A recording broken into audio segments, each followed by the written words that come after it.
Om Swastiastu. Saya Nikomang Dewi Lastrini, nomor peserta 626 SMK Negeri 2 Sukawati. Pada kesempatan ini saya membuat video pembelajaran mengenai teks anekdot, yaitu materinya berasal dari mata pelajaran bahasa Indonesia kelas 10 jenjang SMK atau SMA pada semester ganjil. Nah, teks anekdot ini akan membahas mengenai 5 poin, yaitu pengertian, struktur, unsur dari teks anekdot, kaidah kebahasaan, dan contoh teks anekdot. Nah, yang pertama, pengertian teks anekdot. Saya ambil dari beberapa sumber. Kalau dari KBBI, nah yang pertama ini dari KBBI, anekdot adalah cerita singkat yang menarik karena lucu dan mengesankan, biasanya mengenai orang penting atau terkenal dan berdasarkan kejadian yang sebenarnya. Sedangkan kalau berdasarkan teks dalam kajian struktur dan kebahasaan tahun 2018 karya Taufikur Rahman, teks anekdot adalah cerita singkat yang di dalamnya mengandung unsur lucu dan mempunyai maksud untuk melakukan kritikan. Nah, ini yang biasanya yang menjadi ciri dari teks anekdot, lucu dan ada untuk maksud mengkritik. Sedangkan ada sisa yang lainnya. Teks anekdot biasanya bertopik tentang berbagai bidang karena bisa tidak ada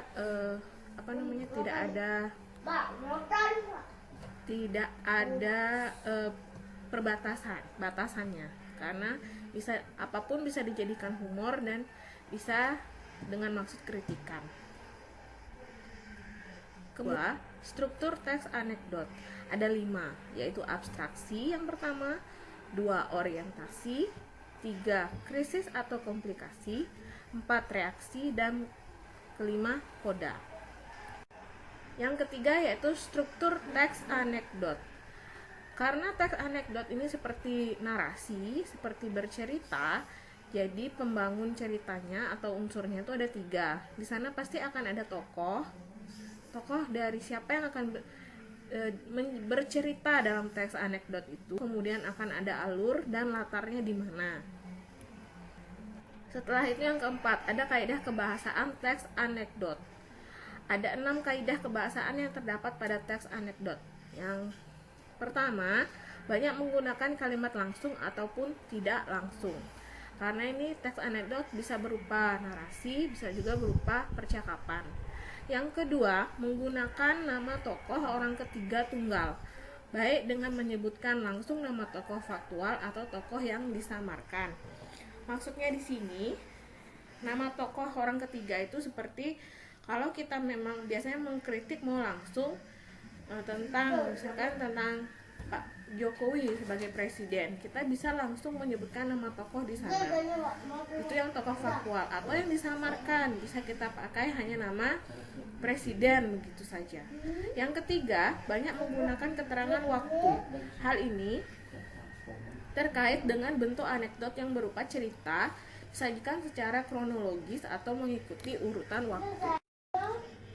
Kaidah kebahasaan yang keempat, menggunakan kata kerja material, yaitu kata yang menunjukkan suatu aktivitas. Hal ini terkait dengan tindakan para tokohnya dan alur yang membentuk rangkaian peristiwa ataupun suatu kegiatan yang menyangkut ceritanya.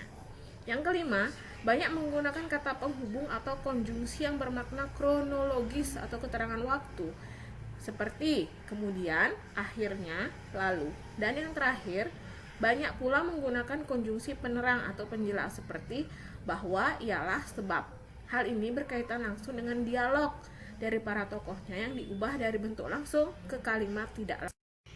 Nah, ini ada 5 contoh teks anekdot yang judulnya KUHP. KUHP di sini memang intinya dia mengkritik tentang KUHP itu sendiri dan bagaimana tindak pidananya pada kenyataan diplesetkan. Saya sudah langsung menganalisisnya dalam strukturnya. Nah, ini yang pertama itu ada abstraksi, yang kedua itu orientasi, yang ketiga ini ada krisis atau komplikasinya, yang keempat itu reaksi, dan terakhir itu koda. Silakan dibaca. Menurut saya ini memang cukup mengkritik tapi lucu juga. Nah, disinilah ciri khas dari teks anekdot. Teks yang berisi humor tapi tujuannya untuk mengkritik. Ya, demikian sampaikan mengenai teks anekdot. Jika ada salah kata saya mohon maaf. Sekian dan terima kasih. Om Santi Santi Santi Om.